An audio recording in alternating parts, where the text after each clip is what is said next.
পাখি, তুমি না আমায় কথা দিছিলা সারাটা জীবন তুমি আমার হয়ে থাকবা।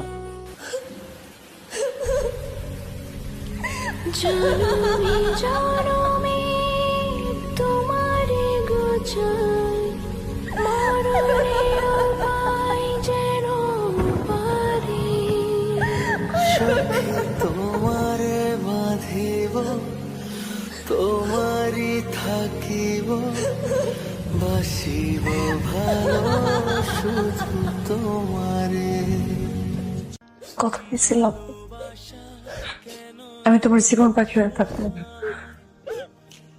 মরণের উপর তোমার হয়ে থাকবো। কথা রাখতে পারলাম না। তোমাকে ছাড়া কখনো থাকতে হবে এই কথাটা একবারও ভাবিনি। তোমাকে নিঃস্বার্থভাবে ভালোবেসেছি বলে আজ তুমি নিজের হাতে আমায় জিন্দা দাফন দিয়ে চলে যাচ্ছ। তাহলে এত শত স্বপ্ন কেন দেখিয়েছিলে আমাকে?